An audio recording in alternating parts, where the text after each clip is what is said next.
ಇನ್ನು ಇದೇ ಪ್ರಕರಣಕ್ಕೆ ಸಂಬಂಧಪಟ್ಟಂತೆ ಗೃಹ ಸಚಿವ ಪರಮೇಶ್ವರ್ ಅವರು ಮಾತನಾಡಿದ್ದಾರೆ. ಸಚಿವರಿಗೆ ನೇರವಾಗಿ ಹೇಳಿದ್ರೆ ಅವರೇ ಕ್ರಮ ಕೈಗೊಳ್ಳುತ್ತಾರೆ. ಪಾಟೀಲ್ರು ಯಾವ ಅರ್ಥದಲ್ಲಿ ಹೇಳಿದ್ದಾರೋ ಗೊತ್ತಿಲ್ಲ, ಯಾರು ಲಂಚ ಕೇಳ್ತಿದ್ದಾರೋ ದೂರು ಕೊಡ್ಲಿ ಅಂತ ಹೇಳಿಕೆ ಕೊಟ್ಟಿದ್ದಾರೆ ಗೃಹ ಸಚಿವರು.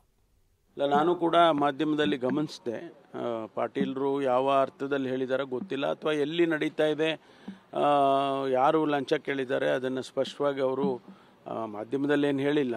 ವೈಯಕ್ತಿಕವಾಗಿ ಅವರೇನಾದರೂ ಕೂಡ ಮಾತಾಡಿದರೆ ಅಥವಾ ಸಚಿವರಿಗೆ ತಿಳಿಸಿದರೆ ಒಳ್ಳೆಯದು. ಆ ಸಚಿವರು ನಮ್ಮ ಜಮೀರ್ ಅಹಮದ್ ಅವರು ಇದ್ದಾರೆ, ಅವರಿಗೆ ಹೇಳಿದರೆ ಅದು ವಿಚಾರಿಸ್ತಾರೆ. ಎಲ್ಲಿ ಯಾವ ಹಂತದಲ್ಲಿ ನಡೆದಿದೆ ಅನ್ನೋದನ್ನು ಅವರು ಹೇಳಿದರೆ ವಿಚಾರ ಮಾಡಿ ಕ್ರಮ ತಗೊಳ್ತಾರೆ.